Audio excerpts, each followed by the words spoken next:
जन्मेजय की तक्षक से बदला लेने की प्रतिज्ञा।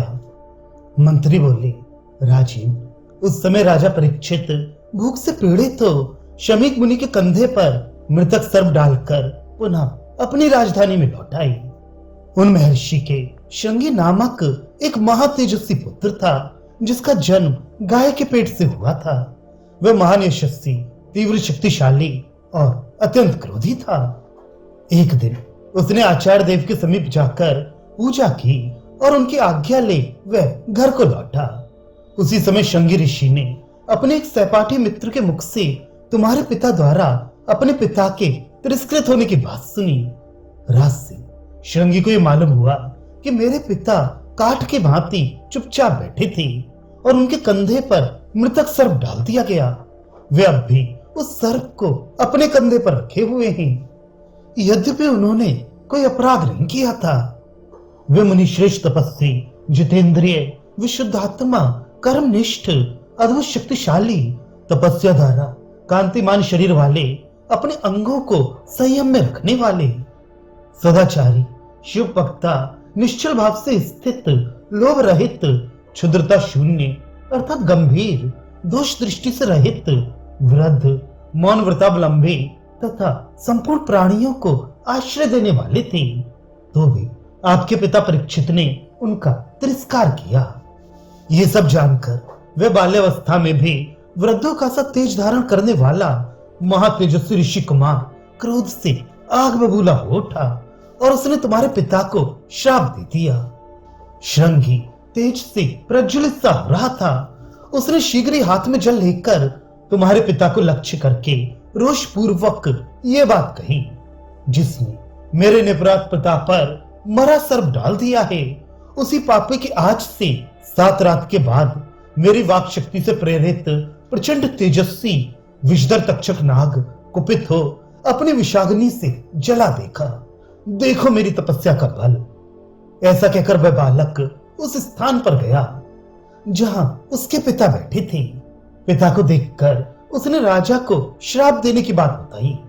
तब मुनिश्रेष्ठ शमीक ने तुम्हारे पिता के पास अपने शिष्य गौरमुख को भेजा, जो सुशील और गुणवान था। उसने विश्राम कर लेने पर राजा से सब बातें बताई और महर्षि का संदेश इस प्रकार सुनाया। भोपाल, मेरे पुत्र ने तुम्हें श्राप दे दिया है, अतः सावधान हो जाओ। महाराज, 7 दिन के बाद तक्षक नाग तुम्हें अपने तेज से जला देगा। जन्मेजय, यह भयंकर बात सुनकर तुम्हारे पिता नागश्रेष्ठ तक्षक से अत्यंत भयभीत हो सतत सावधान रहने लगे। तदनंतर जब 7वां दिन उपस्थित हुआ, तब उस दिन ब्रह्म ऋषि काश्यप ने राजा के समीप जाने का विचार किया।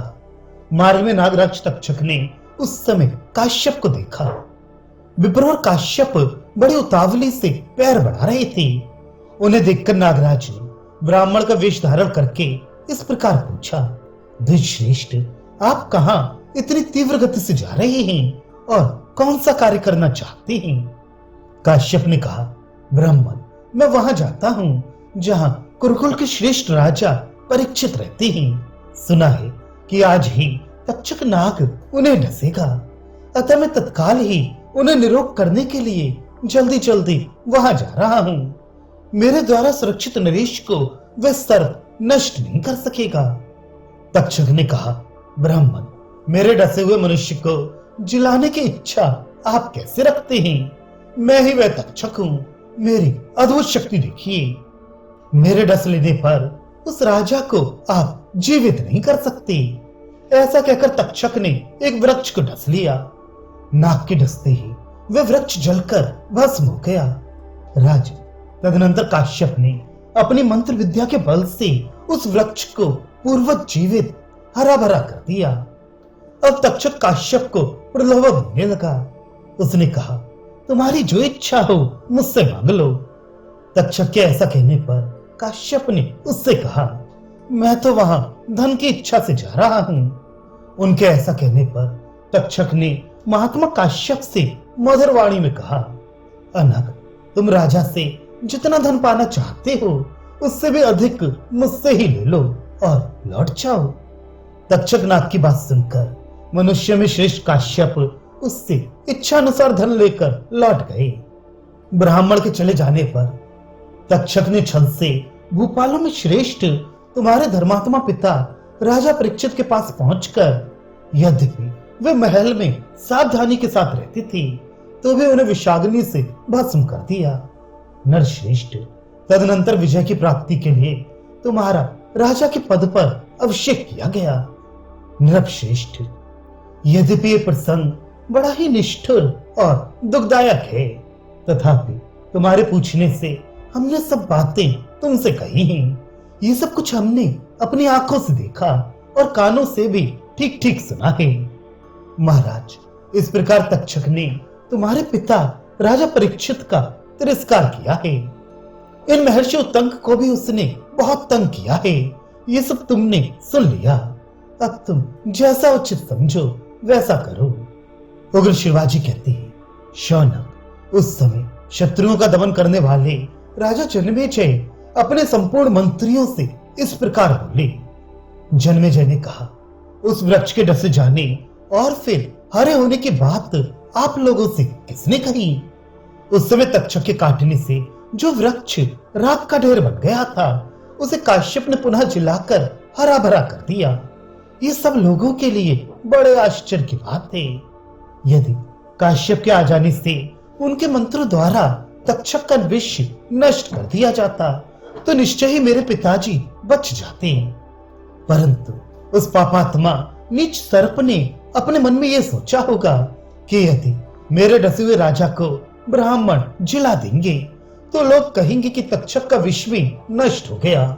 इस प्रकार तक्षक लोक में उपहास का पात्र बन जाएगा। अवश्य ऐसा सोचकर उसने ब्राह्मण को धन के द्वारा संतुष्ट किया था। अच्छा, भविष्य में प्रयत्न पूर्वक कोई ना कोई उपाय करके तक्षक को इसके लिए दंड दूंगा। परंतु एक बात मैं सुनना चाहता हूँ। नागराज तक्षक और काश्यप ब्राह्मण का वह संवाद तो निर्जन मन में हुआ होगा। ये सब वृतांत किसने देखा और सुना था? आप लोगों तक ये बात कैसे आई? ये सब सुनकर मैं सर्पों के नाश का विचार करूंगा। मंत्री बोले, राजन सुनो, विप्र और काश्यप और नागराज तक्षक का मार्ग में एक दूसरे के साथ जो समागम हुआ था, उसका समाचार जिसने और जिस प्रकार हमारे सामने बताया था, उसका वर्णन करते हैं। भूपाल, उस वृक्ष पर पहले से ही कोई मनुष्य लकड़ी लेने के लिए सूखी डाली खोजता हुआ चढ़ गया था। तक्षक नाग और ब्राह्मण दोनों ही नहीं जानते थे कि इस वृक्ष पर कोई दूसरा मनुष्य भी है। राजन, तक्षक के काटने पर उस वृक्ष के साथ ही वह मनुष्य भी जलकर भस्म हो गया था। परंतु राजेंद्र, ब्राह्मण के प्रभाव से वह भी उस वृक्ष के साथ जी उठा। नरश्रेष्ठ, उसी मनुष्य ने आकर हम लोगों से तक्षक और ब्राह्मण की जो घटना थी वह सुनाई। राजन, इस प्रकार हमने जो कुछ सुना और देखा है वह सब तुम्हें कह सुनाया। भोपाल शिरोमणि, ये सुनकर अब तुम्हें जैसा उचित जान पड़े वो करो। उग्र शिवाजी कहते हैं, मंत्रियों की बात सुनकर राजा जन्मेजय दुख से आतुर हो संतप्त हो उठे और कुपित होकर हाथ से हाथ मलने लगे। वे बारंबार लंबी और गर्म सांस छोड़ने लगे। कमल के समान नेत्र वाले राजा जन्मेजय उस समय नेत्रों से आंसू बहाते हुए फूट फूट कर रोने लगे। राजा ने 2 घड़ी के ध्यान करके मन ही मन कुछ निश्चय किया।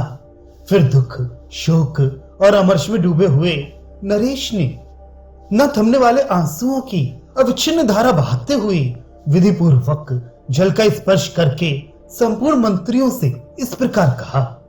जन्मेजय ने कहा, मंत्रियों, मेरे पिता के स्वर्गलोक गमन के विषय में आप लोगों का ये वचन सुनकर मैंने अपनी बुद्धि द्वारा जो कर्तव्य निश्चित किया है उसे आप सुन लें।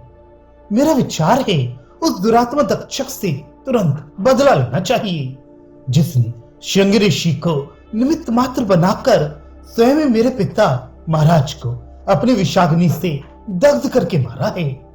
उसकी सबसे बड़ी दुष्टता यह है कि उसने काश्यप को लौटा दिया।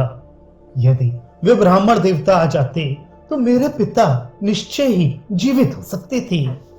यदि मंत्रियों के विनय और काश्यप की कृपा प्रसाद से महाराज जीवित हो जाते तो इसमें उस दुष्ट की क्या हानि हो जाती जो कहीं भी परास्त न होते थे।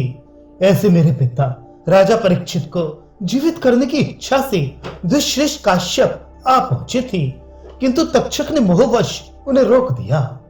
दुरात्मा तक्षक का यह सबसे बड़ा अपराध है कि उसने ब्राह्मण देव को इसलिए धन दिया कि वह महाराज को जला न दे।